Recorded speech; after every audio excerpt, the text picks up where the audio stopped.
Let's go. Okay. There we go. I thought the mouse was upside down, but it is not. Wouldn't that not work? Oh, you mean flip the other way? Yeah, Correct. Yeah. You know, welcome to a little IT chat with the Cooligans. That's what the show is about. We do, or as Ivan Escalante calls us, the Latigans. Bro, we can't even 2 minutes. 2 minutes ain't late. But did you ever have work with someone who was like, if you're on time, you're late, and if you're being on time is 5 minutes early? Was that Sean Connery that said that? That was the where that line came from. I don't know if it came from Sean Connery. I think it was Sean Connery. I don't know. Did I ever work with anybody that said that? The UIT guys are basically like the most casual department in a company. No, I didn't work with anybody who said that, but I mentioned this before. I went to my high school. There was a class I took that if you didn't arrive on time, you couldn't turn in your homework. So that's kind of where I learned that, discipline per You se. need to be on time. Yeah. Otherwise, there are real consequences. Right. Oh, you did homework? What were the consequences to that, dude? Because I know my consequences were being cool as fuck and nearly failing. Actually, you know what? Even when I didn't do homework, I did do most of my homework. But I had those desks that had the books went right under the top of the desk, not underneath the seat. And I learned early on in 7th grade, shouts to 7th grade. Shouts to 7th grade, everybody. You know what it is. Seventh grade, bro. 7th grade doesn't get enough love, bro. Yeah, man. Shouts to David Day, who said like button, hit that button if you're watching. But in 7th grade, I learned that you could take someone else's notebook if you ask and put it right there, and it'll sit on your lap, and the teacher won't see it. You can copy all the homework. So since my mother used to drop me off at school at 5:30 in the morning, I would spend enough time. You know what I mean? Like I would figure out. I could get most of the answers. I can get most of the homework. Yeah. Like one person will help me with math. The other person will help me with English. The other person, you know what I mean? You know what? The people that help you with math and English are your teachers. They're usually pretty good with us. No, they did this stupid thing of like teaching it. No. When I mean help, I mean give me the answers. Yeah, Alexa. I mean, look, this is this ethos, this mentality has really never changed. This is really who you are. It's about get as much of a reward with the least amount of work possible. It's pretty much set my life in the path that I like. And also, shouts to the dude named Lex who put 7th. All right, so we basically have the same name and we talk the same, is what you're saying. Y'all both pass English class. Not bad. Alexis gaming the education system. Yeah, that's what the education system is for, to be gamed. Really, when you think about it, I taught them a valuable lesson as much as they tried to teach me, which is how other people are trying to get over on the system. I've gone through a TikTok rabbit hole that's gotten I'm not using this term dismissively, but it's gotten so woke that it's now I'm in a place of TikTok where people are now saying that education and psychology are all part of white supremacy, that they were created by white supremacists. So, they're not really meant to be respected. So maybe you're ahead of the curve. Maybe you're really an activist. Bro, when you think about it, I was on this I expect a statue in whatever building y'all create. I'm be tearing down that statue. And I want it pointing at Christian while he's doing homework. That's the statue I want. And I better be on a horse. Okay. Unicorn, I think. Like I said, later in life, that's what being an entrepreneur is. That's right. If anything, that's the system of making money I was taught as a child. You need to find a way to maximize profits and limit your expenditures. And when you're a child, when you're young, your expenditure is your time and energy. So I limited my time and energy, and I found a way to get the max benefit. Right. Alexis was just like a 10-year-old ultra capitalist. You're like really on getting that on brick phone. Bro, Zach Morris out here. Yo, Gordon Gecko, bro. I'm tipping the teacher $100. Get yourself a nice suit, will you? Alexa, you don't do the work. You get the others to do it. Same thing. Orchestra conductor does. Look at that. And I'm the one standing closest to the audience, bro. Do you remember Brian Regan's joke where he's in the outfield? He was so bad at baseball. He was so bad at baseball that one day he got asked to come off the field in like the 3rd inning because he was so bad at it. And at the end, he still got a full snow cone. Because that's all he played for. Because at the end of every game, he Okay, would yeah, I get a snow think cone. I remember the snow cone. He's part like, of you it. play whole game, you get whole snow cone. You play half game, you still get whole snow cone. Whole game snow cone, half game snow cone. He just goes back and forth like that. Mike said, I learned my ABCs, always be closing.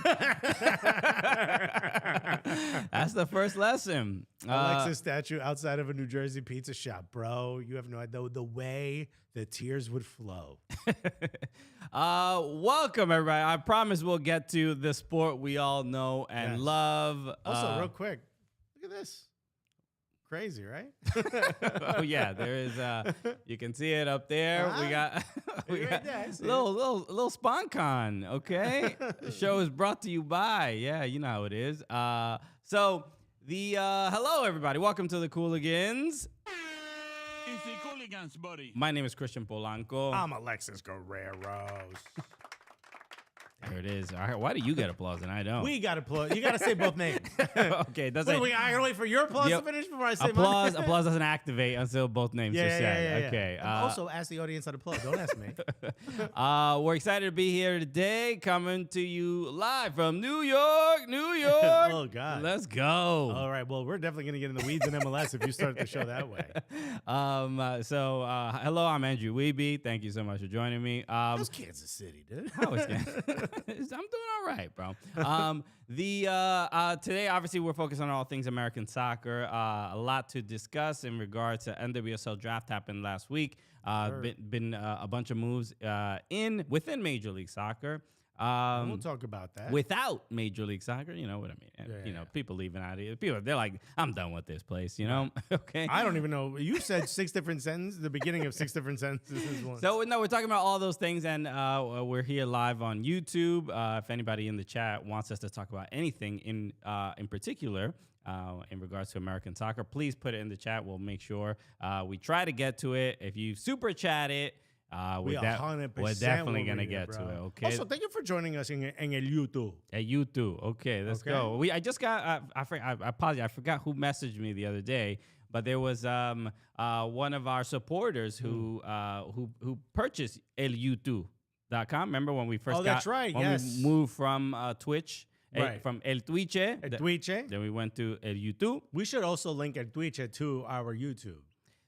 Okay, so that's what he had asked. He's like, hey, the renewal is coming up. Do you want me to renew it? And I'm like, I'm not going to ask you to renew it. No, I can't ask you to spend your money. So, but thank you for doing that. So it did expire, to my knowledge. Oh. I guess we could try it again. I don't know if it... Shouts to eltwitch.com, which was... Oh, no, it still works. Yeah? El YouTube still works. Oh, El YouTube. I thought you were checking El Twitch. No, El Twitch I don't think works anymore. But let me see. El Twitch still works. Let's go. Shouts to my guy frivolously spending his money so we can have this bit. Thank you for the support. But so those are both still active. Subscribe. Okay. So where do we And get? David Day, we will talk about what's going on with the Galaxy Supporters Group. That's on the docket. Yeah. We'll talk about that. So if you want to know what's going on, stick around for a little bit. But first, let's talk a little bit about. We were talking a little bit about making money just before this, okay? And how I learned these skills. I'm quite unfamiliar with the process. I learned these skills as a young lad, avoiding homework, okay? But whatchamacallit, there's MLS has really turned the corner. A couple years ago, Don Garber said, like, you know what? I think we want to be a selling league. He came off that earlier message of we're going to be the top league by 2022. And then when that didn't happen, my guy was like, hey, I got plan B right here. We're going to be a selling league, get rid of all of it. And it started to, Miguel Almiron, I think, was like the first like real big, like, oh. Yeah, that was the record signing at the time. Record sale. Yeah. Leaving MLS, obviously going to Newcastle. If I remember correctly, please correct me if I'm wrong. Yeah, the chat will do that. Again, they'll do our homework for us. Robin Sagini said, El Yutu, how does one spell that? It's ELYUTU. El YouTube. El Yutu. I thought it was self-explanatory. I'm sorry. Yeah. Okay. Did he go to Alexis's school? You didn't cheat enough, Robin. Yeah, dude, come on now. Also, why don't you just watch someone else spell it and then you take that information, bro?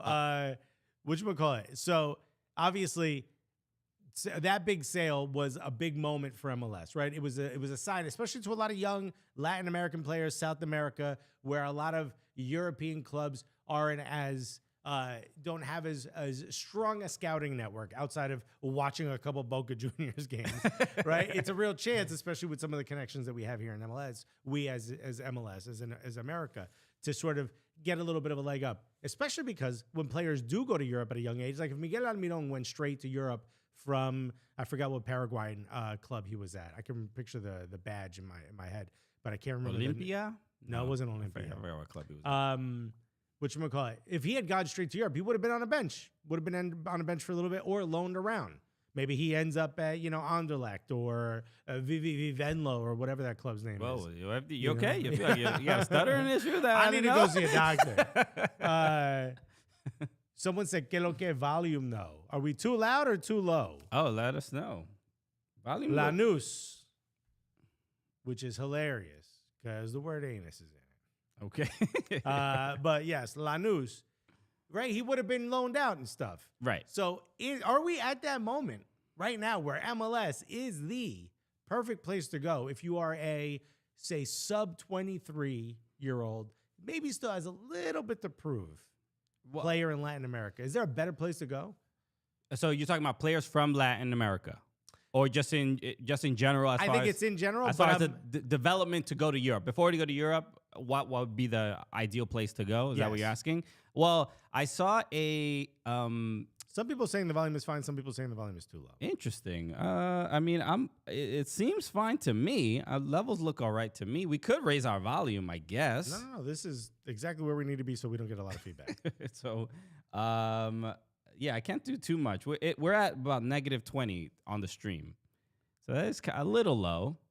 Okay, maybe can you turn it up? I can't. No, it's at its highest. All right, let's see what happens. That should be a little bit better. Hopefully that's better. Hopefully that's better. I don't think this. Some people saying it's fine. Some people saying it's too low. Raise your volume. I don't know what to tell you. Shouts to Manja Sandu back in the chat. Hey, Manja Sandu, thank you. He got some wild predictions for this next weekend. By the way, I'll say this because I read there was a tweet from I believe it was Nico Cantor, announcer, son of Andres Cantor.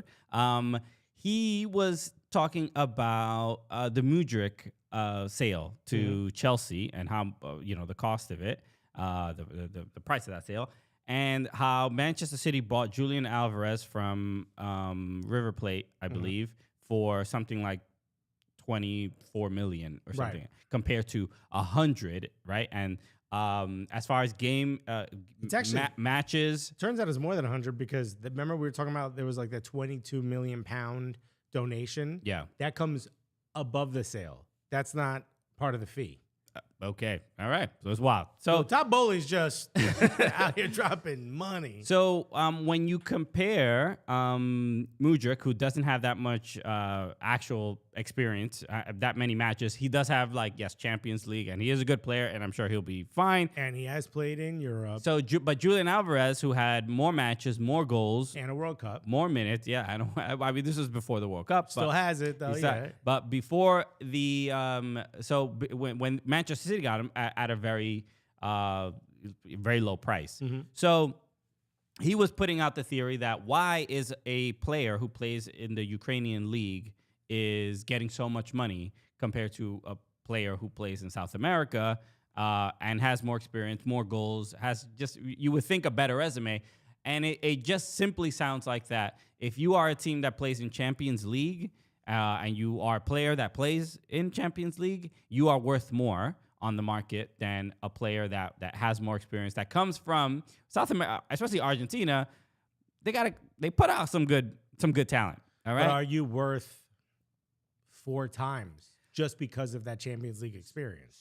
According to the market, yes.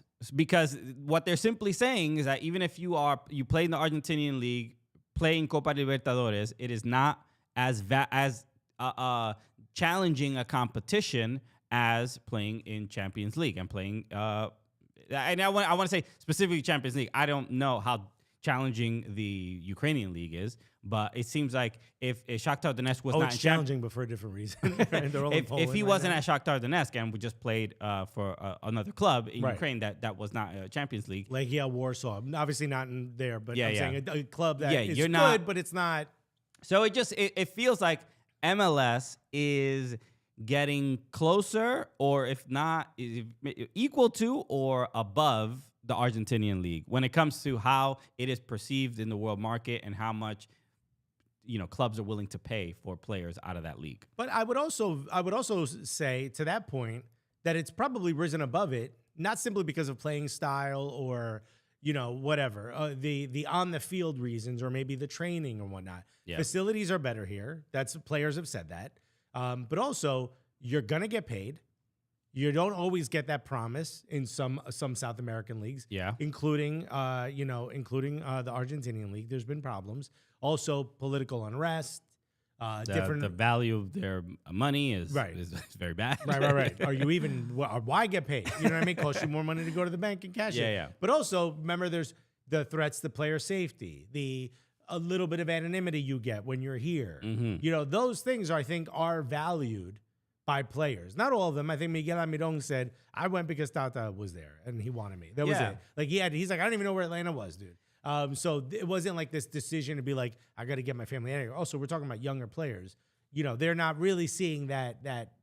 I would assume they're not really feeling danger yet. You know what I mean? It's not like they have kids. Yeah, it's weird. I've heard, and our friend, Ellie Menjum, who was filming a documentary out in Argentina during the World Cup, I didn't realize, and I don't know if it's always been like this or whatever, but apparently Argentina is pretty dangerous from what I've heard. As far as like getting robbed, remember his wallet was taken. Ellie, Well, he was also hit in a party. Yeah, right. Yeah. But I have You're gonna get pickpocketed no matter where you go. I have heard of this, and just in general, that Argentina is like just a little bit more like hood than we may think. Oh no, but Buenos Aires for sure. Right. Yeah, especially the Boca region. The Boca area is hood as hell. Yeah. Yeah. So all right, you gotta be careful out there. That's Nothing all. wrong with that, bro. I'm just saying. It's just that Argentina doesn't really market itself that way, but Boludo doesn't sound like you're trapping. You know what I mean? It sounds like you're arguing about a sausage being cooked incorrectly. But yeah, no, absolutely. But I mean, remember what's his name got his family got kidnapped and then he came here. yeah. I mean, those are look to me. Those are like wildly sort of extreme things, but even just Has a like player ever been kidnapped and their family at gunpoint here in the U.S.? That you in can any think of? sport, In yes. any sport.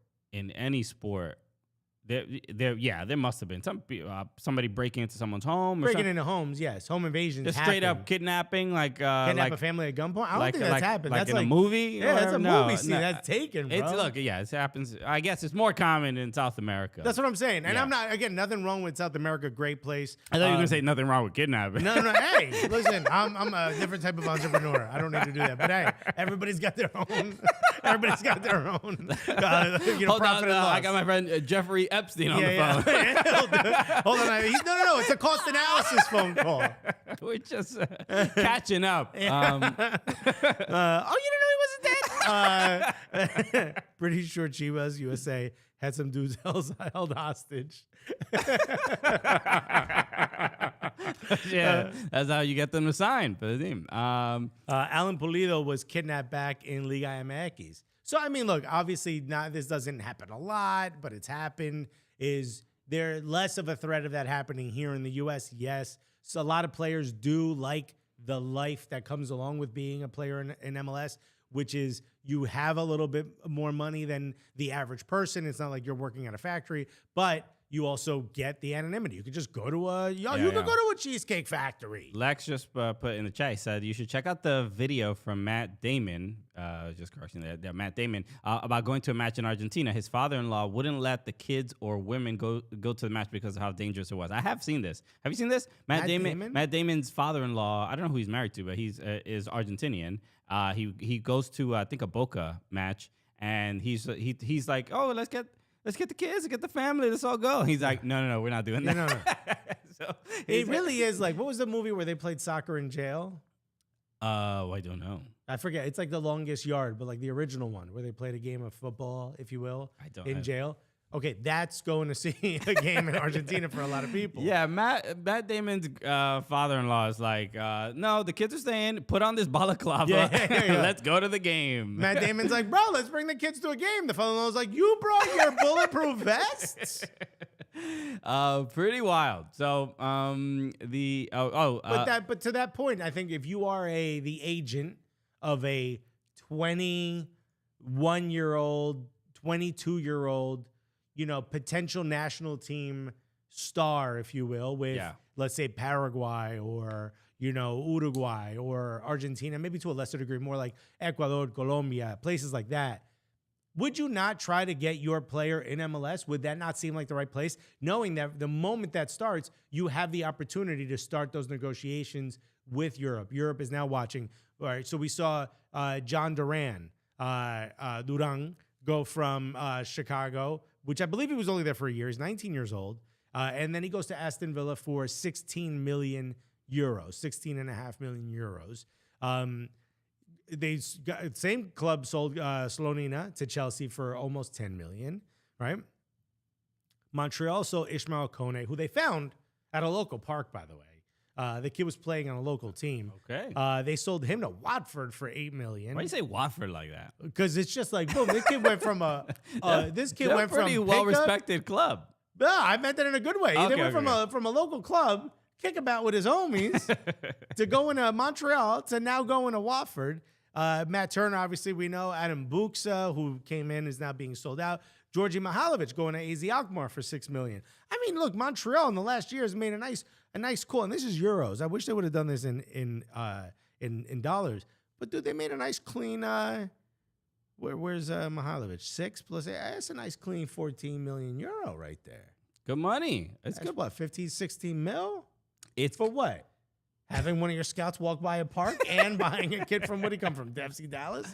Georgi Mihalovic? I mean, I would imagine they did a little bit more than that. Obviously, developed him and brought him on board. It's it's in the players are investments, right? So they know. I mean, that's the. But this is good business. MLS is doing good business. We need to find a way to get in on the ground up. The ground up or the ground floor? The ground floor on the way up. The other big Which I just mentioned. Aston Villa obviously for 22 mil. Also, do you like the new wipe? You didn't even notice it. Anyway, I did not. People see it. They'll see it in the chat. So Chicago Fire selling John Duran to Aston Villa. I already seen a couple of the Aston Villa homies, like Luis Miguel Echegaray, Right. who is Big Aston Villa guy. Won't shut up about it. him and Prince William, right? Prince William is Really? Yeah, big Aston Villa. Is that the one who smoked crack? Or that's Prince Harry? Harry is the crack guy. Yeah, did he do crack? He did something. Well, I mean, please be specific of what drug he did. Allegedly. I don't know. It's in a book. He wrote a book. And let me tell you something. He went off. He banged. He lost his virginity banging like an older woman near the garbage bins of a pub. You're a prince, my G. Haven't we all? You're a prince. You got a 700-bedroom palace, and you near the dumpster. No, so he had how many? So John Duran. We'll move on from Prince Harry. I don't know where he lost his virginity. I hope it was in a. I hope he had a decent time. I don't know. I haven't read his book yet. Duran played. How long did he play for the Fire? Only one season, right? A year, yeah. Yeah. So my main concern here. Happy for the young man. I think he's gonna do well. How could you have a concern? My concern here is for the Chicago Fire. They've been awful the last couple years. They haven't made the playoffs. When's the last time they made the playoffs? Who cares? They making money. They ain't gonna get relegated. Still, you don't. I mean, do you not see Chicago Fire fans constantly disappointed in what their team has been doing? I've been seeing that. I saw that for a long time. Chicago fans being disappointed in their team, and them not making money. And now they've got Chicago Fire fans disappointing the team, but they making money. So things are changing. The fans are not like, oh, good. I mean, I guess we've balanced the books. This is great. I love supporting this team Forget balance the has books. great accounting practices. Forget balance the books. They caking. They're making money. No, man, this is, there is always that balance. Oh, yeah, I did see the way. It looks like a butt. It's not a butt. Also, someone said Cooligans with the Microsoft movie maker effect. Manchester Sanders. So the fact that, there is always that balance of like, do we try to make the team better or do we try to make money in the transfer market and stuff like that? And both are significant, but I think they with Slonina and Duran, Slonina going to Chelsea, by the way, if we didn't mention. Right. This is a team that I think is going to be significantly worse than how even bad they were last year. Look, they got the money, right? They're calling it the. Okay, you keep bringing Hold on, it. Keep because bringing I'm it gonna back. say they now have a chance to, bring in some new players. Hopefully, they have the scouting to find another John Duran, guys like that. People are calling your effect the butt wipe, by the way. People, one person. One butt. That's people. It's a dude wipe. Hey, not until we get money.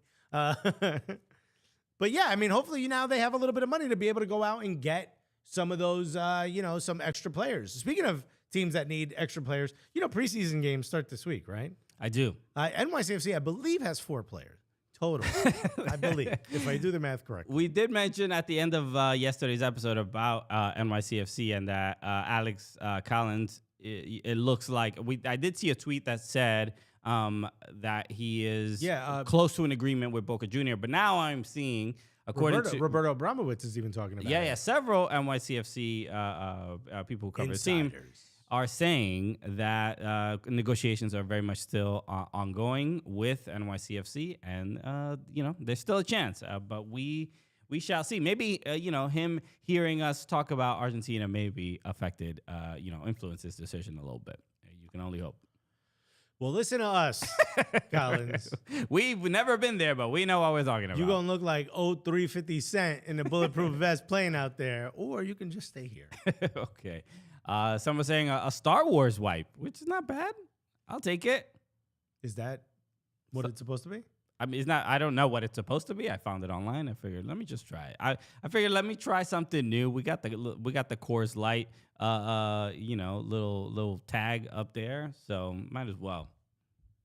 I'm looking at some of these sales. I didn't, for some reason, market value at the time. Okay, because I was trying to figure out why is this negative. Paxton Aronson, his market value was 4.5 million euros, but he was sold for 4 million euros to Eintracht Frankfurt. Alistair Johnson to Celtic. I mean, there's so many. This is just this season. It's a good, I don't know. It's like, I think there's year after year, there's always that improvement in those sales. It's generally a good barometer of like where the league is. There, you have to be relevant in the world market. People are not gonna, if you're not selling players, then there's like a domino effect. But that also means that people don't want your players. Right. So meaning they don't respect the league, they don't respect the academies, the training, the philosophies. Right. It's a huge indictment. If you can't sell players, it's a huge indictment on what you are doing as a federation, because so it's supposed to trickle down, right? Starts at the top. And when you institute philosophies on how the game should be played, again, I keep mentioning Johan Cruyff's book, but there's so many interesting.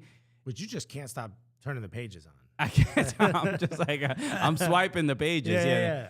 But going from app to app. It's interesting hearing about his life especially after playing, because he just talks about so many problems of how to go from a player to a coach to a director, and try to say like, hey, this is how we should play. This is how the Dutch play, and we should do that. And we should bring in people who know football and so on and so forth. And the people who are good at the other things should just do that.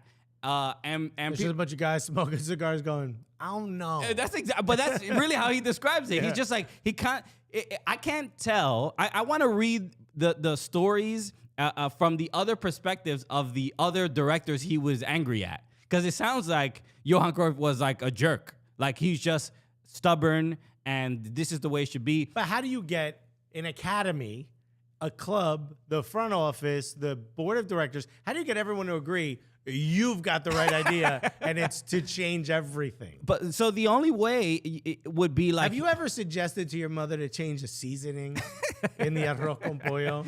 Well, it's like, especially somebody like Johan Cruyff, who has nothing but success in his career. Yeah, but great players don't make great front office staff. Or Right. But he was a great or- player, great coach, Right. won a ton with Barcelona. Yes. He changed the way Barcelona played the game, and Barcelona still played the game the way he thought it should be played. 100%. So the interesting things were he was The seeing... academy wouldn't be what it is if it wasn't for him. But he was seeing that when he went back to the Netherlands and was like, "Yo, y'all are not doing the basic things in the like academy. Like we're getting players to the first team, but they don't even know the things that I learned when I was in the academy." And it's stuff like that where he couldn't institute a policy and direction so that everyone could just keep doing that going forward, because he's like, it proved successful. Look at me. But he was just constantly fighting with people that were like just business people. Come in.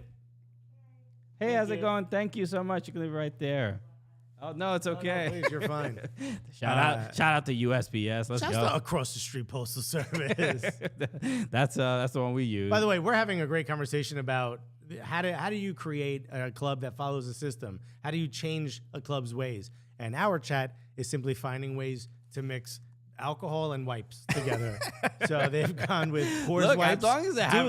as long as they're having a good time. You know what? Welcome to the party. Go ahead, mix amongst yourselves. So overall, Could you say that there's a better league? I don't think there's a better league for a player.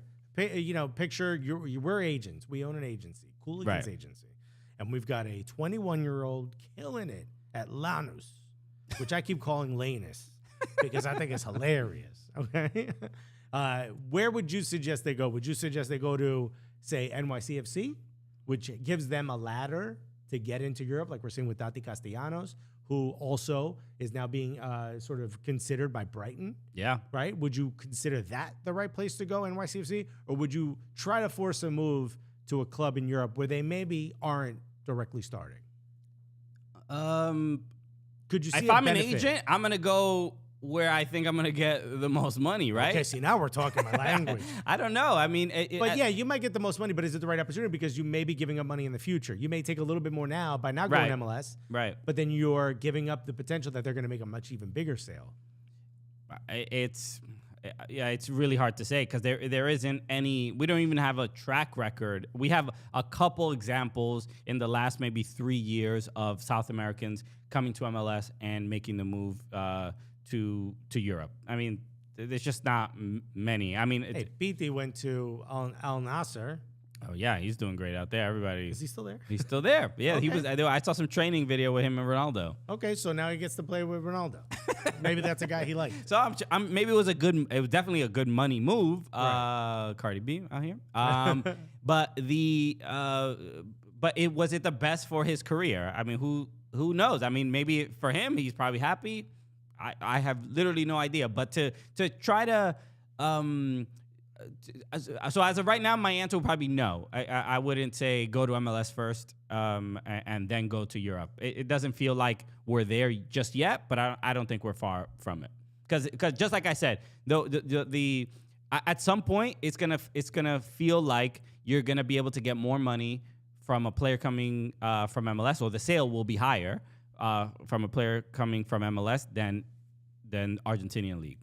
for sure. Or maybe even not Brazilian league. I don't know. No, It's hard to say. Yeah. I get it. Brazilian league seems I mean, like Europe is, we're not knocking the Argentinian league, but it is like it's the game with like no tactics, right? I mean, we I've watched we've watched a couple games. It's not the outside of like Boca, River, a couple of the Racing, say, maybe it's like Racing is good. It's just a little Central Rosario plays really. It's a little wild. Okay, you're not really going there to learn the fundamentals. Look, there's a lot of clearing the ball, and it doesn't get clear. There's a lot of players looking up. I think Argentinian league has more players looking up during the 90 minutes than any other league in Latin America. Well, no, obviously the smaller leagues. Yeah. But then like MLS would. Yeah, We keep the ball on the ground a little more. MLS, here. look, I think Individual skill might not be there, but overall tactics, I think. Yeah, I think there's the way the game is played here is just I think just a little bit different, and maybe certain teams appreciate that a player can come here and be in a little bit more of a rigid system, and maybe that player might fit in. Also helps you shine. If you're a player that, let's say you're a number 10 and you need this X system, right? Perfect place, as opposed to going to Latin America. And you're like, why does the ball keep going over me?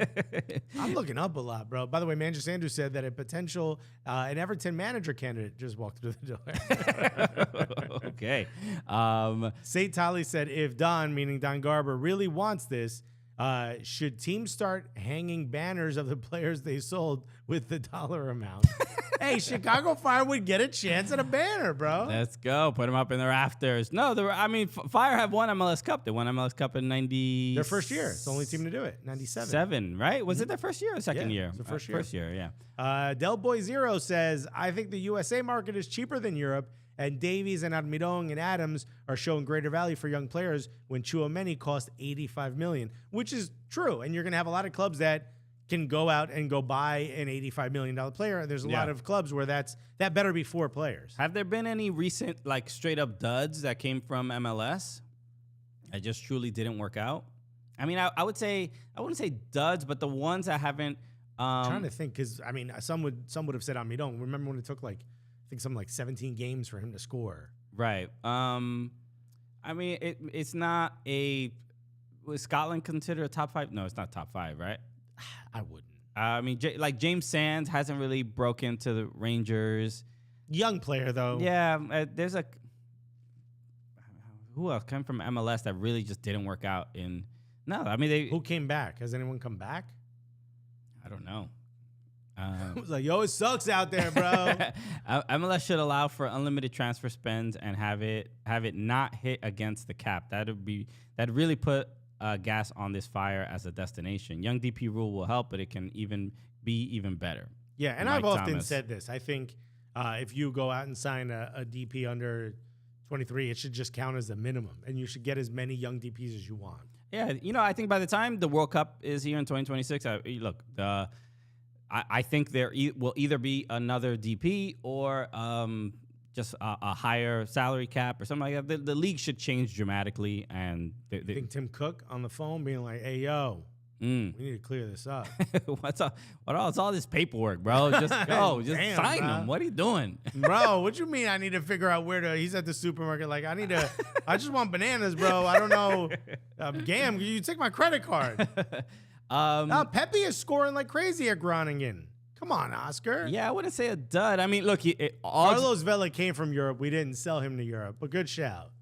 Augsburg was just bad. Nobody's having a good time at Augsburg. It even sounds like you're having a bad time, bro. Who is also there? The fullback from Atlanta United, George Bello, is also at Augsburg. Is he at Augsburg? Yeah, wow. He went there. And I don't know how much he's playing. Also, somebody tweeted this the other day. I saw this popped up on my timeline, but they were like, it's wild how the Bundesliga has been off for literally 3 months and nobody's even talking about it, it is weird. Bundesliga has been before the World Cup and they have not come back. It was the World Cup break and then they took their winter break and they have not returned. I think they're coming back soon. Maybe this. That's crazy, bro. These I haven't even noticed. These players gonna come back with a tan, bro. Like nice. All 30 pounds overweight. Gonna be wild. Brian Reynolds went to Roma. But he's also very young and give him a chance. Also, Mourinho hates him. Yeah. That's another one. A lot of people thought Chris Richards Bella went was... to Bielefeld. Oh, he didn't go to Augsburg. Apologies. Reggie Cannon? Reggie Cannon is Boa Vista. He didn't make the World Cup. Yeah. He's not. Boa Vista always kind of fighting to stay up in the Portuguese league. Matthew Hoppe did not play in MLS though. I don't think he did. No, I think he came from an academy. It's a Schalke 2. To Schalke, right? Yeah, I believe he was at Schalke 2 and then went to LA. Schalke. Was he in LA something? He's from California, but I don't know where he played. Hoppe, good shout though. And by the way, someone said Portugal is a better place. I think that's true if you're on one of their 3 major clubs. If you're at Benfica, you're gonna get sold for $100 million. Right. You don't have a chance. You don't have an option. It's in the contract. Crimson Pizza asks, how's Zach Steffen doing at Middlesbrough? He's doing great, actually. He is. I just saw one of his posts. He talked about why he didn't go to the World Cup. Did you see? He said it was his decision. I did not see that. He said it was for mental health reasons. He didn't want to go. That's not what I heard. When he said he was shocked and hurt that he didn't get a call up, but I think he said that when he took that break, that mental health break, like 2-3 months prior, he thinks what I read was that he thinks that affected his standing in the World Cup squad. Okay, I may have misconstrued all of that. I'm glad we're not like a hard-hitting news show. No, this is why we aren't. It is because I'm here.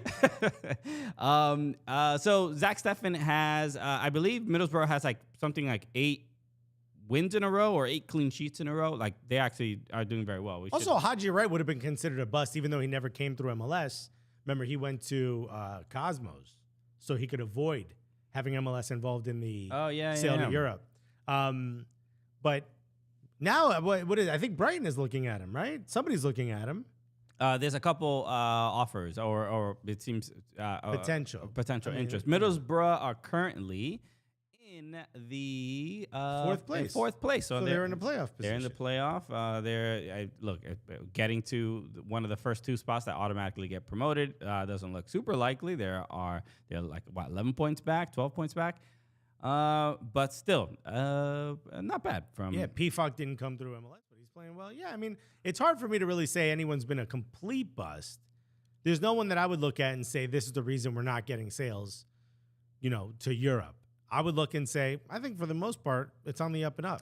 But today's show, as you can see on the bug over there, I can't reach it, but you know what I mean. This thing right here? Today's show is brought to you by Coors Light. Yes. If you guys want to have a nice chill, you don't have to be on and crushing it all the time like we are. Bro, okay. First of all, when I go home after a long day at the podcast factory, I mean, I'm just literally wipe the soot off my face. Right. I have to shower before I can hug my kids because I don't want to make them sick. When I get home and I want to kick my feet up and I just want to relax, you know what I mean?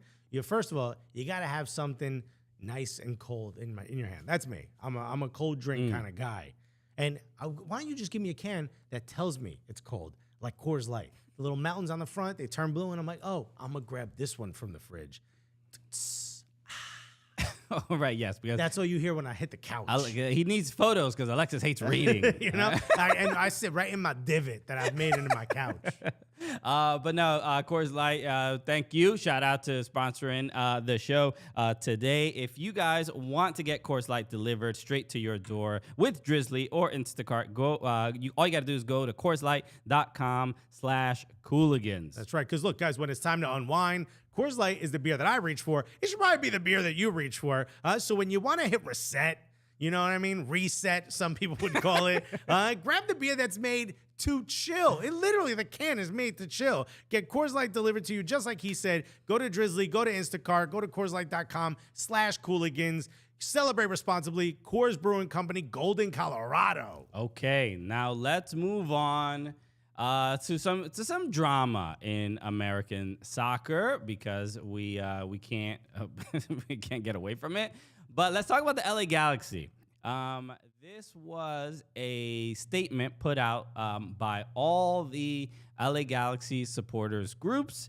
I recognize LA Riot Squad, Angel City Brigade, Ultras, a bunch of them, all right?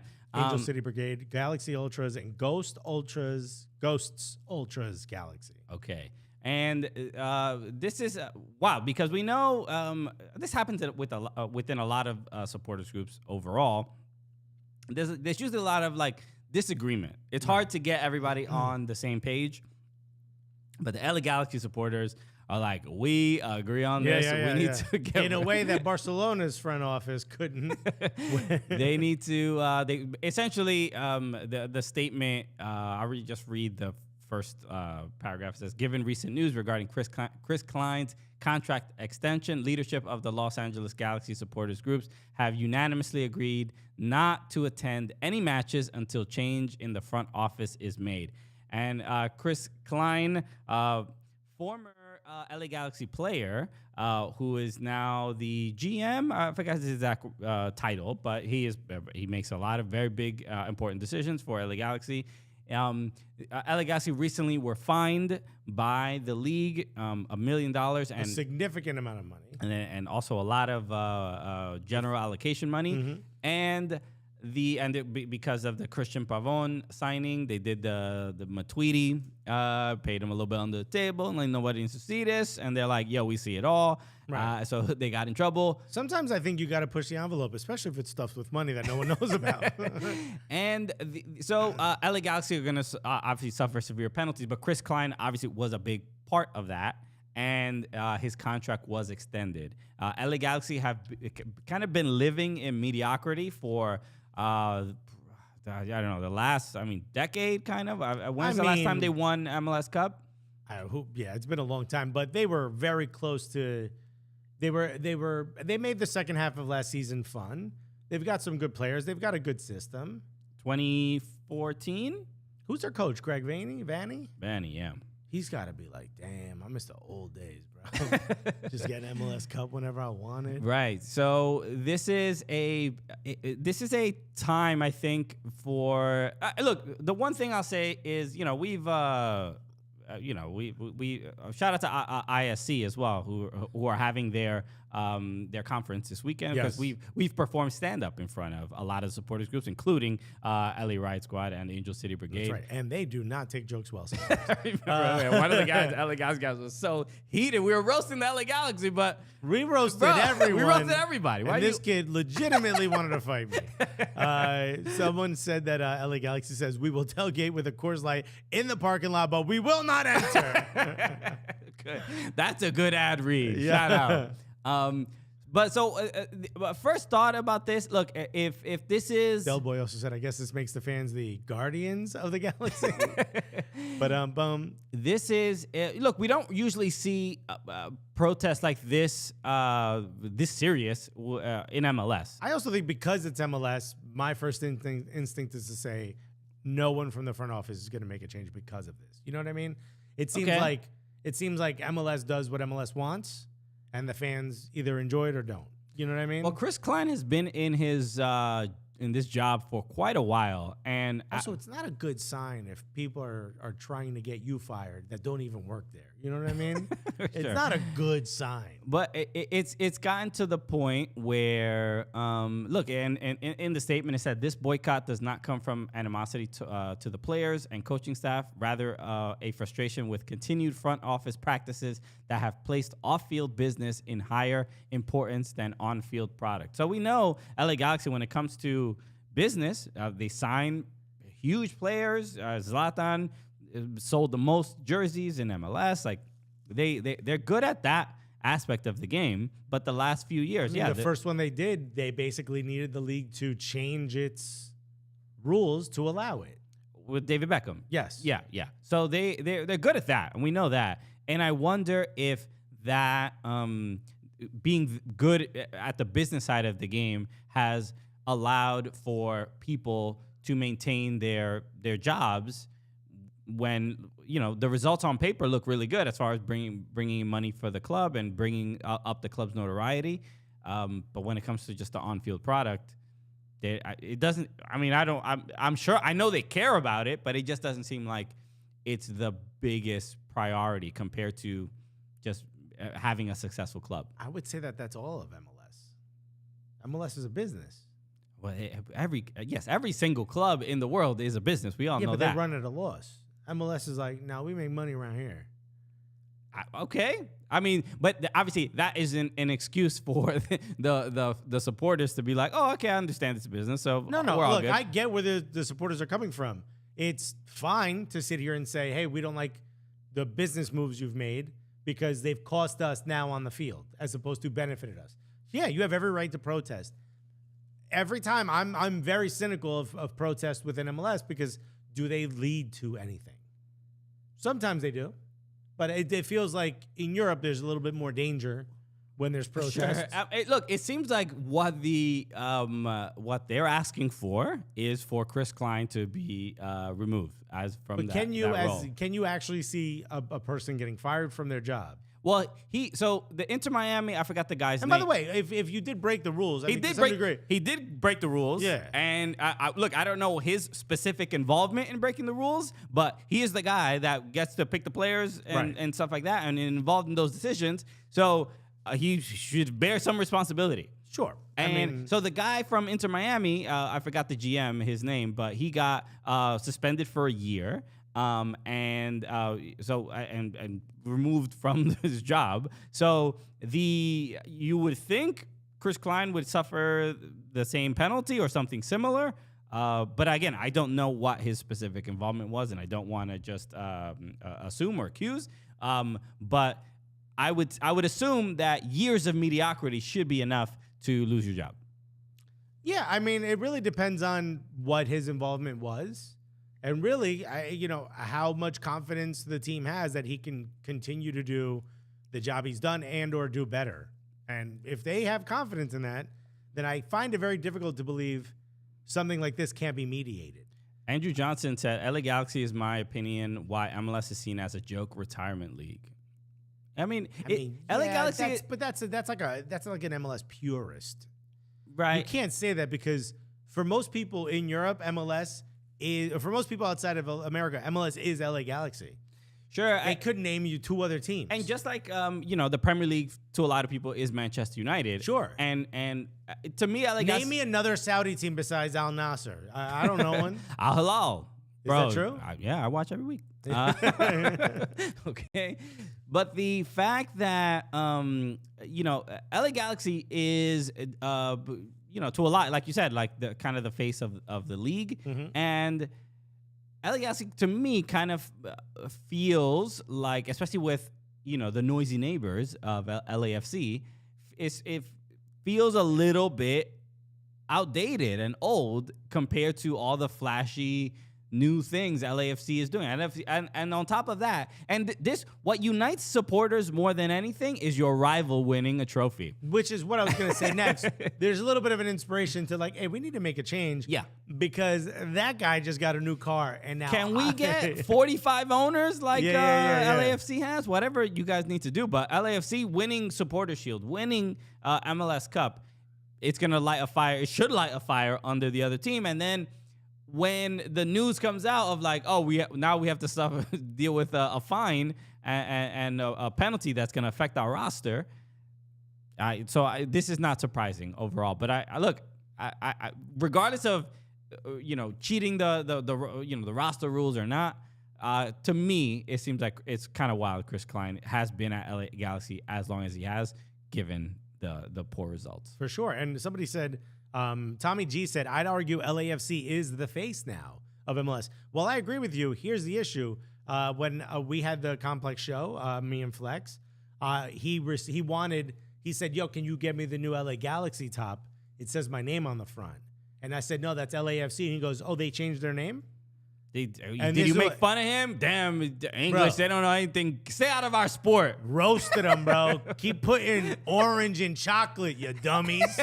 Jaffa Cakes might be the worst. Yeah, it's the worst bodega treat of all. But they don't know. They have no clue.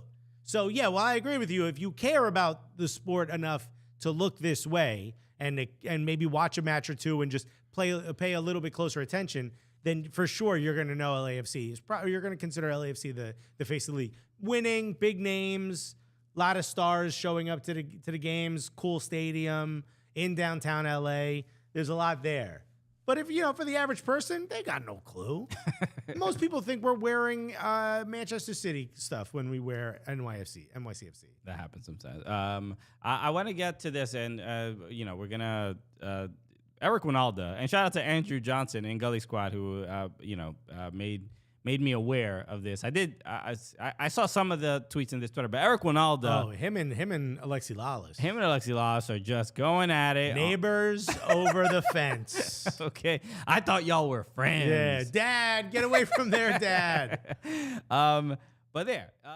So Eric Winalda, this is, I believe, the tweet that started the whole affair. But he says, I can win the Open Cup with an NPSL team. He's quote tweeting. Chris Kessel said 194 NPSL teams have left/folded since it started. Can someone explain to me, like I am a little kid, how the system we have with closed leagues promotes stability? Right. And Chris Kessel, I've seen on Twitter, he's a very much an advocate for pro rel. Yeah, that guy beats his drum. Yeah. So there's everybody's on everybody's picks their side when it comes to this stuff. But Eric Winalda saying I can win the Open Cup with an NPSL team, which is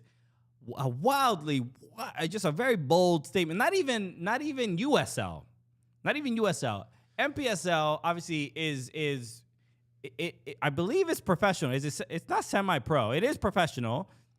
But sure. it's at the bottom of the American pyramid, right. soccer pyramid. Yeah. Well, obviously not. It's not top flight for sure. We're not saying anything negative about the NPSL or people who play in that league, but it is what it is.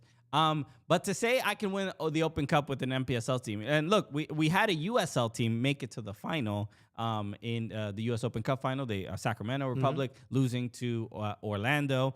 And they were barely in the game. He had success like 10 years ago with that Cal FC. Remember that? They had to wear like Chicago Fire tops and like black shorts. He was a coach of Las Vegas Lights. Yeah. Well, that's what got him started in the coaching career. Right. From what I remember, he picked, I believe it was an NPSL team level, a bunch of guys from college that never made it, guys like that, and he got pretty far. He had to get jerseys donated, which is why he wore Chicago Fire jerseys. Right. Because they didn't have their own. So Mike Thomas says that's why the closed system leads to stability, because the higher up leagues have standards, the lower leagues have turnover because they're playing a numbers game. So look, this is always, you can have this debate forever, and a totally valid statement. I like what the Aaron Hooper said. He said, "Do it then." Well, I would say that's the Alexi Lawless mentality. He's always like, if you can make a pro rel, do it. Speaking of Alexi Lawless, and this is I'm putting it up on the screen. Alexi Lawless quote tweets Eric Winalda and about I can win the Open Cup with an NPSL team, and Alexi Lawless says, "So can I." Also, first response, a guy named Senor Lopez goes, "Cap." Now you lying, bro. So Alexi, being Alexi, being a little troll. He does this from time to time. Probably joking around, having fun, probably with his homie. But it got pretty serious, really. Because speaking of LA Galaxy, Alexi Lawless was once GM. And he was let go very quickly. Said club. It did not go well. And Eric Winalda brings this up. Go back to the Jersey accent for this one. He's like, is Eric from Jersey? I don't think so. I don't think he is. I think he's from California. But you got to go just because of the way it starts. He goes, no offense, but you were a 3-time failure as a GM. I am still waiting for my first opportunity. You are 3 strikes and back to the booth. Damn. Stay out of this and get back to makeup. They missed the spot. He said, "Fuagata, bro." Eric. Come on, man. How did you possibly start that with no offense, but and then do nothing but offend, bro? Bro, Eric's just like, yo, you too pretty to be arguing on Twitter, He bro. put the extendo clip in. So look, this is at the very least, it's fun, it's entertaining. I'm enjoying it. There was I don't have the do I have the one from Alexi? No, Did I don't. Alexi respond to it? Alexi did respond to that. I'll look for it before. Someone said grumpy this morning, Eric. So Mario Salazar said, "Damn, yo, he went in. He went in, and look, and it just a nice cold brew says, 'Sheesh,' when Aldo let the chopper sang." So when you look, Alexi was just being playful. He was Alexi like, was "So can I? I can tennis, also." bro. And My he man- came out with the can. Alexi's playing pickleball, bro. He's just trying to have a good time. He just likes the sound of it against the racket, you know? Okay, I don't play profesh. I'm just trying Bro. to exercise from time to time. What Alexi was trying to play arms, hard to Yeah. the body, and Ronaldo came through with a roundhouse. Yeah, Alexi's like, "So can I?" And Eric responds with, "And another thing." Yeah, I'm yeah. like, "Whoa." Here's what I want to tell you about your mother. And you're like, no.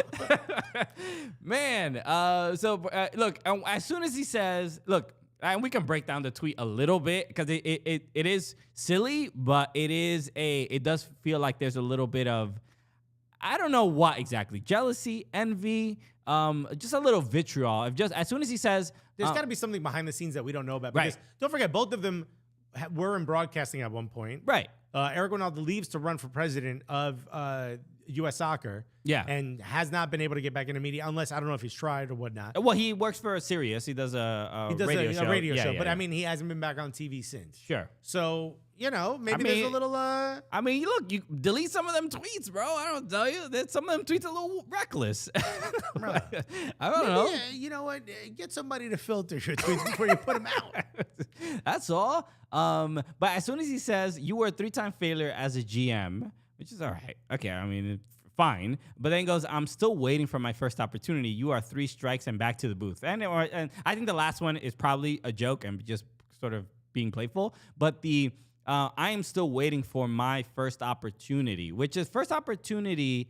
I don't know what that means exactly because he has been a coach. He coached in U.S. Open Cup. Does he want to be a Calcio. GM? Is that what is? He also became coach of Las Vegas Lights. Yeah. That didn't last very long, but he was there. Mhm. And then he became coach of New Amsterdam, remember, here in New York. And Oh, then I right. think something happened where he wasn't actually able to follow through with the position. Like before the club actually played. Yeah. So Rumor was that the owner wanted to be in goal. Remember that? I think that's very vaguely, yes. Yeah. It feels like there is American soccer's out to get me. Kind of, it just feels a little strange. It's also a good message. To who? If people are like, hey, you haven't been doing much, be like, yo, the Matrix is getting me, bro. Bro, Yeah. Eric Ronaldo, the Andrew Tate Yo. of American soccer. Bro, if you don't believe that I could win US Open Cup with an NWSL team, then you are an absolute moron. Yeah. Why haven't I been broadcasting? Because of Greta Thunberg, bro. You gotta go after her, bro. Yo. Don't order pizza in your video. Yeah. No. Get the pizza back out of the video. I'm trying to be a coach in US Open Cup. Saint Tali said, Alexi tweets about the Reina situation. We, quote, we eat our own, then serves up a nice and tasty dinner plate for more soccer drama. Yeah, there is I love it, bro. Yeah, I'll say this, and we've been involved in American soccer for, 7, 8 years. And We placed ourselves in it, by the way. No one asked us to totally. But but there is and I'm assuming this happens in any federation and in really any corporate structure.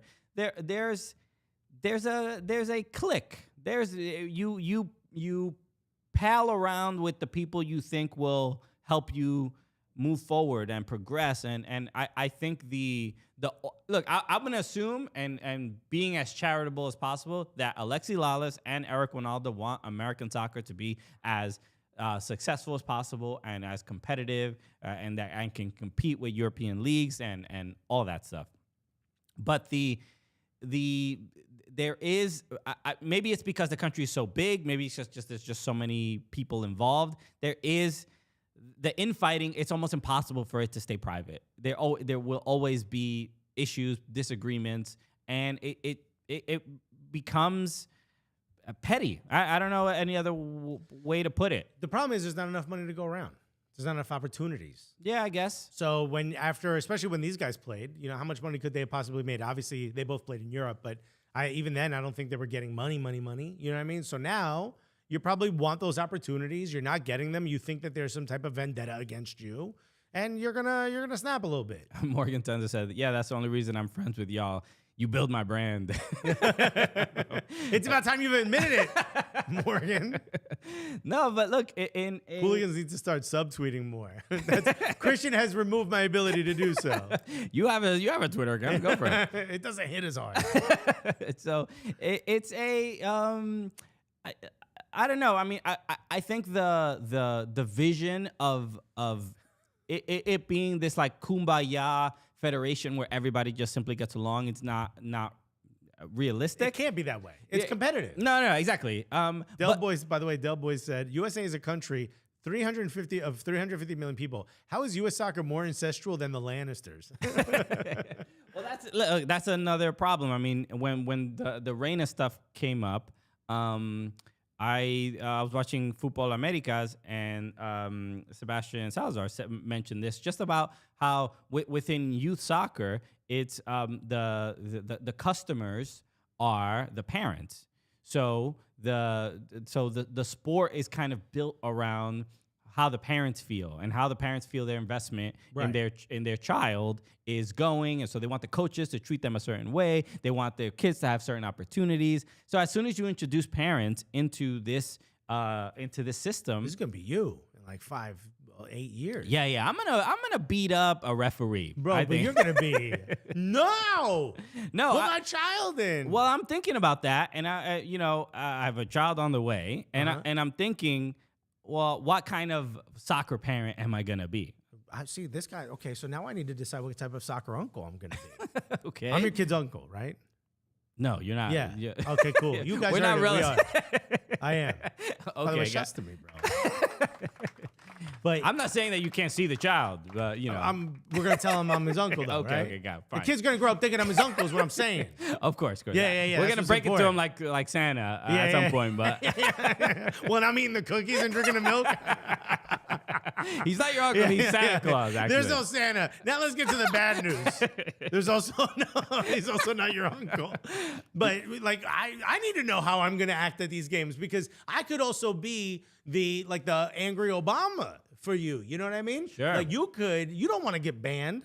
No, I would love to get banned. I don't want the criminal record. So don't have to go to Jersey all the time to watch this kid play soccer. So let me be the one who acts out. You know what I mean? Sure, and Threatens a coach. You know? most of the stories I hear from a lot of players, and when they talk about their parents, a lot of them, as far as the successful ones I've seen, they usually say like, my parents didn't force me to play soccer. No. They didn't tell me. They let me play other sports. They just like let me enjoy what I enjoyed. Right. So, that's how I grew up, right? I played a bunch of different sports, but I had almost no real not supervision, but guidance. Nobody said like, oh, you should do this, which is like, I mean, my parents could have done a little bit more of that. Just like, hey, maybe something, Do something, bro.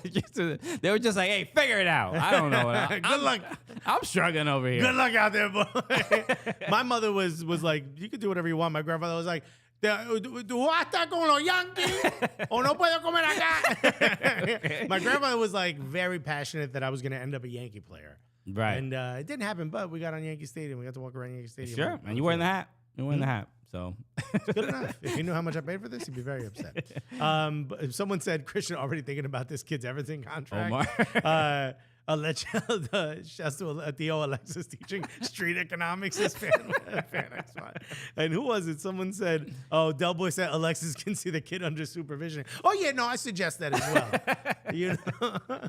So no, so I don't think I'm gonna try to force anything, but I hopefully I'm gonna still be playing in my pickup games. Hopefully I can inspire my child to. You gonna be that dad? How many goals you scored today? Not as many as me. Oh yeah, dude. You ain't Step bad. your game up, my G. Okay. How was Uncle Alexis? You ever seen those videos of kids playing like basketball with their dads at home in like the little small hoops? Yeah. And the kid's trying to like shoot, and he's like, "Nah, learn how to play." It's Yeah. like the Kobe. I was the that same was way with my Kobe. nephew. Kobe was just Yeah. like, "No, I'm gonna try to. Yes, I'm 6'7" and you're 4'1", Yeah. but figure it out. Eat your veggies, bro.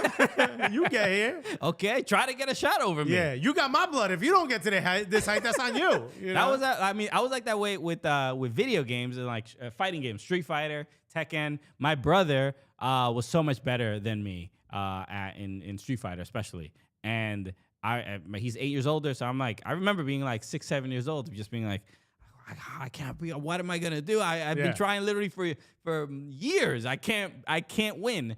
And I probably won for the first time when I was like 10 years old or whatever. And I was just, and I was probably 10. Remember the feeling, But I remember I was like, you beat an 18-year-old. That's pretty good. you're done, old man. Yeah, I beat an adult.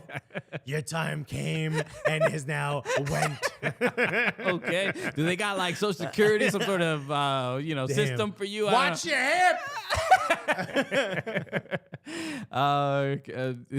Fan XY said Christian's kid is going to be supervising Alexis. You're calling you. Uncle Alexis is arguing again. He's going to be like, Dad, he needs his diaper changed. And I'm like, get in here, Christian. I'm about to beat your kid in FIFA for the first time in 10 years.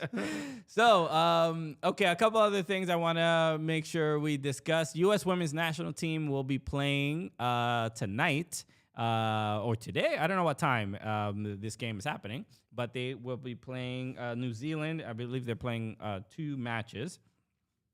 Today at 10 o'clock. 10, which would be tomorrow for them, because they're a day ahead. Damn, bro. My head, bro. Everybody okay in the chat? Let me know. I didn't mean to blow your mind. So they're playing two friendlies against them, and then the She Believes Cup will be starting in February. So a couple of things. I mean, we saw the roster, right? Did we see? We saw a couple of weeks ago. The names of but I did. Was it Taylor Korniak? Korniak is on the roster? She did, yeah. I saw her announce it. Kevin just said the Earth is round. Nah, bro. Kyrie, get in here. Yeah. Fan XY says saw it going to be on HBO Max, which is wow. So this is what I want to talk about. Yeah, someone did ask for an HBO Max password. We do not do that on the show. Hit me up in the DMs. No. But so it is going to be at HBO Max. But I did hear today that U.S. Soccer just agreed to a broadcast deal with Telemundo. Right, but that's for the World Cup. No. These are for these matches. No, I believe that was a World Cup. Is it only going to be in HBO Max in English and Spanish? Somebody, please let me know. We'll see where we can watch them. But but at least if this is the case, then we know that you don't need HBO Max to watch the U.S. MNT and women's national team. Yeah, which I feel like, do most people have HBO Max? I think that's like not that popular yet. It's not? Okay, I don't know if it feels weird to have HBO associated with the brand of just associated with the sport. I'm not thinking of HBO when I'm like, I need to watch a soccer game or I want to watch NBA. Yeah. It's because they're not the Sopranos, you know? Okay. They should do like promos and bring in the HBO shows into the Wire with Megan Rapinoe kind of. It's so dope. Okay, So dope. I would love to see it. So, but I did want to talk about the NWSL draft a little bit because that happened last week, and there were a couple notable moves and pickups. So Alyssa Thompson, who got taken by Angel City FC. I believe they traded up to get that spot. She is how old is she? She is 18 years old. She is like a superstar already. Yes, and she's already played for the U.S. Women's National Team, the senior team, and she has 2 caps. And she skipped going to college. She had committed to Stanford. Who has a great soccer program. We all know that. So she skipped going to Stanford, and went straight to NWSL. And we're not used to seeing this, but it's kind of cool to see. I mean, just didn't somebody do this last year? Yes, this was it Trinity? Did Trinity not go to college? Trinity, who was it? Ashley Sanchez, maybe. I know Malpew did this. Malpew did this. So, but for it to, and Malpew had a similar trajectory where I think she played on the women's national team, senior team before. Right. No, Trinity went to Washington State University. Okay. But no, still. She never played a match in college, though. However, her freshman season was canceled due to COVID-19. Got it. Casey Current, Kevin saying Michelle Cooper on our squad. But this Lynn Williams, that's what I wanted to talk about. Lynn Williams, who's been on our show. Go check out our episode homie with her. She was awesome on it. We had her and Sam Ewis on the show. Obviously, both KC Current players at the time, and now Lynn Williams. I believe was it in training or the Challenge Cup? She tore her ACL and she had a season-ending injury. So she signed with Kansas City Current, but have never played a game and never got a chance to. So she was traded to Gotham FC, and this is I think a bit of a. I guess it's a bit of a shock, but it's a look. She's a great player. Absolutely. We don't know what she will be like after the injury. That's kind of big risk. That's sort of the main concern. Right. So my main question is this decision from Gotham. Gotham were in last place last year in NWSL, and they are making. This is a big move. So they're gonna have obviously Anumanu. Mitch Purse and Lynn Williams up front. So that's an exciting attacking. Lynn Williams, I mean, pre-injury, obviously national team quality. I'm assuming she can get back to that. Yeah. So it could be really, really exciting. Is it? Do you take that risk? Do you keep the draft pick and go with someone out of college? The simple answer is if you don't think there's someone at that position, if you think you have someone you want to pick and you can wait for a later round, no one else is going to take them, and you want to take that risk, and you think you could flip this for a national team player who, if she gets back to the level she was before the injury, was clearly world class, I think, you got to do that. Yeah, I think, a lot of people have mentioned this, but Gotham, especially last year, were bad in the midfield. They just, especially when Ali Long, she didn't play at all that season. Obviously, she gave birth to twins. But the midfield was pretty weak. I mean, they had a tough time maintaining the ball. They were in last place for a reason. Right. So they have Christy Mewis, which was a great addition. Yeah, they've got some nice names. But I think can you put them together? The coach just left too.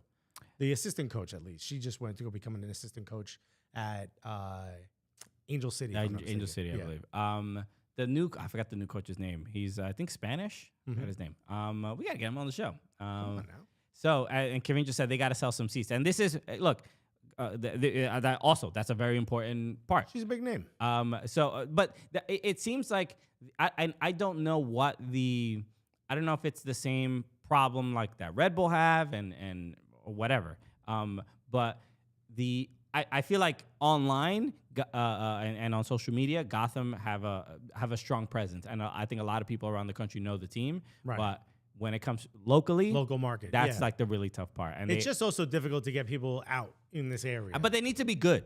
Yeah. That's the first thing. I mean, I think they have everything else in place when the team is good, and it's easier to sell tickets when the team is good. Yeah, for sure.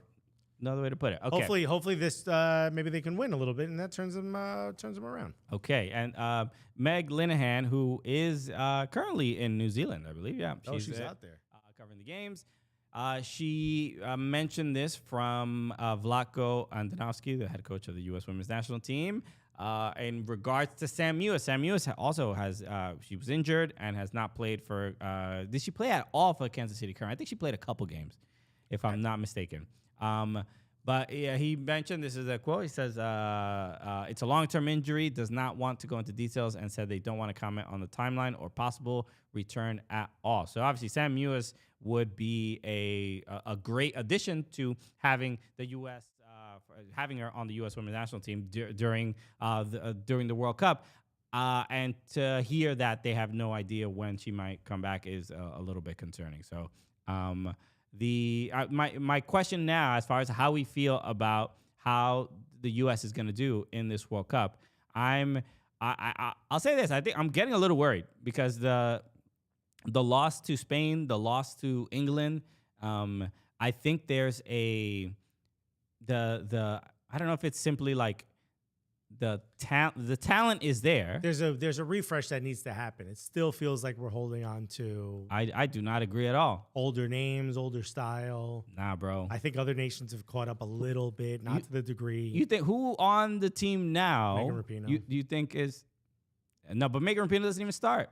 And when she does play, she does help. She does help because she comes off the bench. But I'm just saying, like overall, and I think a lot of teams do this. You hold on to the guys or the girls who won, and you're like, they'll permeate that winning culture throughout. It doesn't always work that way. Sometimes it's sort of like, heavy is the head that wears a crown. Sometimes it's better to get a set of new ideas. I'd love to see, Trinity Rodman start, Ashley Sanchez start, some of these younger players. That's been so Trinity hasn't gotten that many minutes with the U.S. and people are a little bit.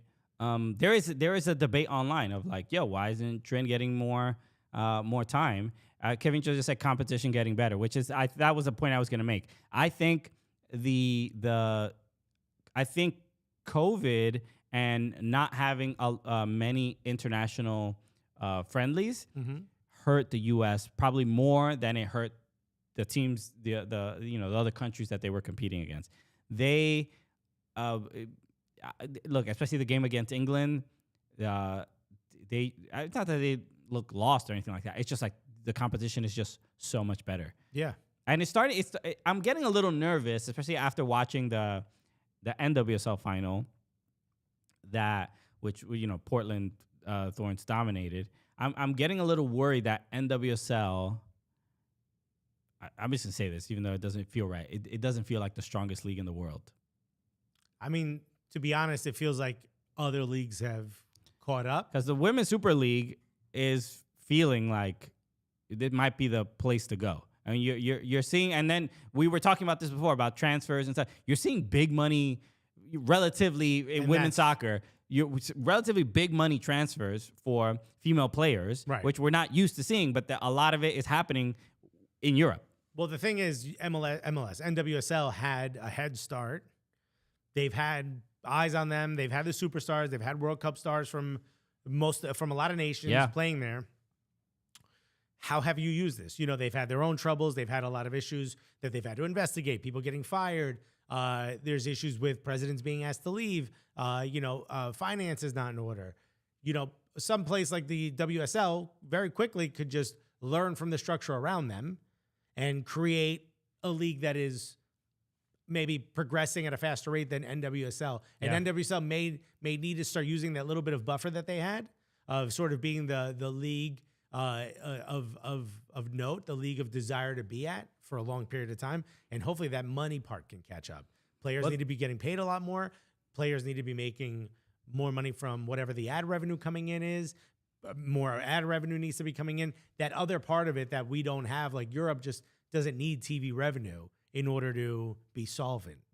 Sure. Where we do. Yeah, without a doubt. And that's been a big thing too. In Women's Super League, they're really selling tickets to some of these games. Yeah, man. Just small clubs, big clubs. I mean, some teams struggle more than others. But even just watching, a lot of my friends that are Arsenal fans, Arsenal ladies is getting talked about a lot more. Dude, I mean, Emirates didn't they sell like 45,000 for a match recently? So, and these are not like an FA Cup final type things. They're genuinely selling lots and lots of tickets for these games. And look, and again, that is you can see what the moves and decisions they've made locally to just raise the popularity of the team and the women's side of if clubs have a women's side in England, it's working out and it's getting to the point. There was just if England wins the Women's World Cup, it's going to be a great boost to the WSL. Yeah. But it might mean... And winning the Euros was huge. So, again, the competition just in the global market, we're at the risk of losing players. Mm-hmm. If especially, if the leagues thrive and there's a lot of money and a lot of competitors, like women's La Liga is probably not, because it's really, again, the two teams that are really dominating. Right. But Women's Liga MX is also on the come up. Sure. But yeah, so a little bit concerned what this World Cup is gonna look like because Let's see what happens post World Cup. I don't know what the who is the guaranteed starting 11 first game in the World Cup? Who do you want there? There's a lot of questions, but I do still want. I I know Rodman, Ashley Sanchez. I want that younger core, right? But I mean, look, Sophia Smith is a lock, right? Gotta be there. Has to be there. Hopefully, Midge Purse. Hopefully, yeah. I mean, there's a lot of competition there. I don't know. Yeah. It's tough. Okay. All right. Well, we'll talk about it more. We'll figure it out, everybody. Anything else before we wrap up? Andrew Johnson said England winning the Women's World Cup would be a death knell to NWSL. I believe it's also death knell. I believe it's like KNELL. Let's check it out. It is death knell. It's the tolling of a bell to mark someone's death. Death nail. Knell. Okay. KNELL. 10 forwards, said Matt Graham. Let's go. Yo. Oh, we gonna score. And you know what? So will you. So the look, I don't know if we're at if that's necessarily the concern. I mean, because the U.S. has won the last two Women's World Cups, and it's not like it has propelled NWSL into just, I don't think it necessarily hurts. No, but the league is bubbling over there. If they prove that with a big win, the win against the U.S. at Wembley was huge. Right. Sold out in less than 24 hours, massive stadium, was all the buzz. It was huge. Right. So but we'll see. Okay. Let's wrap up, everybody. Thank you. No. We got to do a little taste test. Oh my goodness. Shouts. Why didn't you mention this way earlier? Shouts. Here we go. Okay. You open that one. I'll open the spicy one. Shouts to what is it? Saucy Rebellion, who sent us these. I had tweeted out that that's it. I said that's it. I've made a call. You just you tweeted out. Mumbo or Mambo sauce, you could spell it either way, is the best regional sauce in the country. I just don't think there's any question. Mumbo sauce, yes. Mumbo and Mambo. That one says, the bottle says Mambo. So this says Mambo, but this is... It's the same thing. You could spell it either way you want. Oh, I always thought it was Mumbo. I mean, I'm thinking... It is. I spell it Mumbo sauce, but again, you could spell it any way you want. I prefer Mambo number 5 sauce. Okay. You know what? I actually said, is he going to get this joke? I didn't want to, but... Yeah. So here, I got a couple of cups. This is not barbecue sauce. No. So this is Mambo sauce. Let me see if these cameras... Or Mumbo sauce. Let me see if these cameras are working. I can do this. No, it's not close enough. Hold on. Let me see if... Can you switch on the main? I can. Let me see if this... I don't know if it's in focus. There you go. Okay, so that's... So this is Saucy Rebellion Mambo sauce. Does mine work? I don't know if my camera's in focus. It is in focus. We fixed it. All right, cool. Okay. Unlike anything you've enjoyed, try tempting tradition of this legendary Mambo sauce lives on. Now in thick and spicy, this sweet heat takes the fight to the mundane meals. What an odd way of. Well, we were in DC. Well, this is the thing. You've tried this. I've tried this, and it's very good. Incredible. But you've never had it before. You were like, when I ordered it, you were like, I'm not going in. Well, I thought it was something else. Yeah. And then when I got it, you were like, wait, can I try that? Because you would think, what did you think it was? You thought it was like pieces of like fruit and vegetable or something in there. Yeah, right? I when I heard the name, I just thought it was just something more like a pico de gallo type thing. Hey, thank you, Andrew Alvarez, for becoming a member. Hey, appreciate you. Thank you. And that's a Rebel fan. All right. So why don't you smell that? What do you smell? Okay. Do you remember the sauce? It smells like McDonald's barbecue sauce. Okay. And the whole DMV area is mad at you. That's what it smells like. I don't know. I don't want to put too much. Yeah, don't. You're not a fan of drinking sauce like I am. It's what we do in my house. Okay. A little salute. Salud. Vamos, Saucy Rebellion. Let's give it a try. So you've had Mambo sauce. Right. So let's see what we think of Saucy Rebellions. Okay.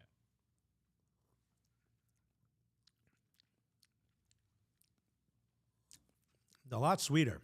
It's pretty sweet. Okay.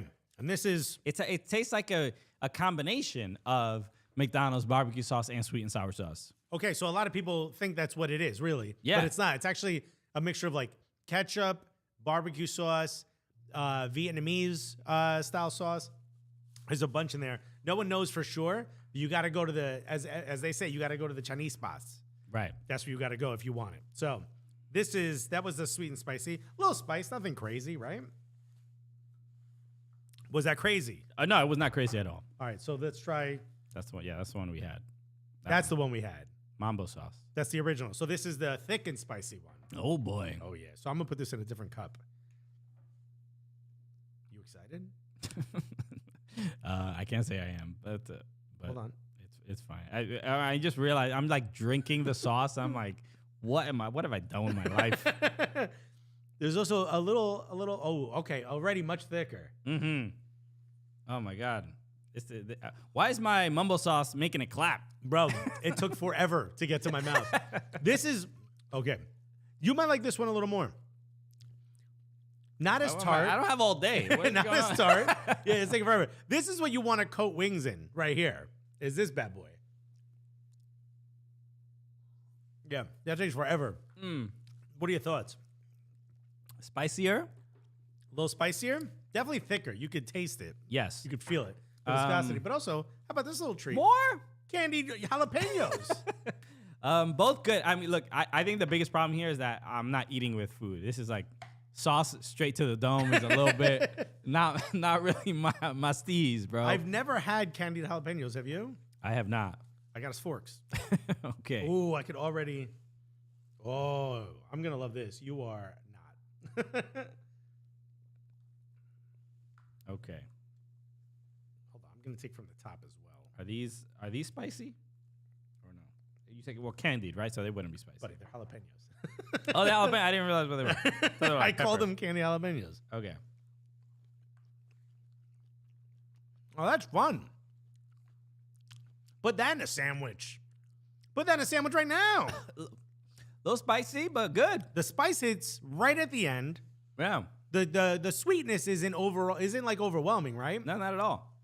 You have less of a palate for sweet than I do, and you don't think it's overwhelming, which lets you know. Oh, it's subtle. Yeah. Oh, I like that a lot. In a sandwich, I would do that.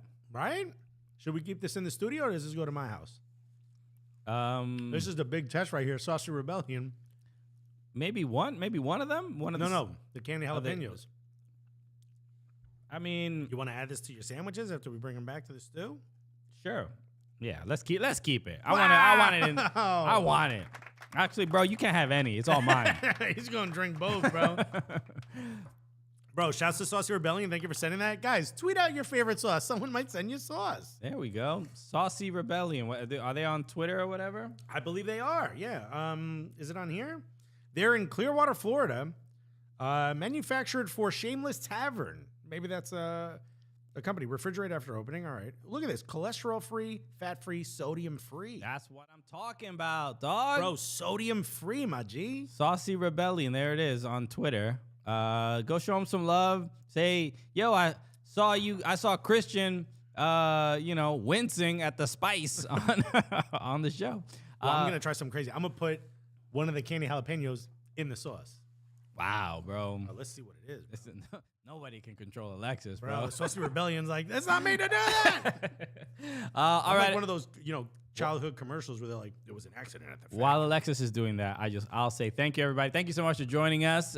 We appreciate all the love. Thanks for listening. Bro, you gotta Thanks mix them for too. watching. Would you have some left? I do have some. This one right here, right? Yeah. Oh my God, get in there. Okay. Well, Bro, thank you for watching. Make sure you subscribe.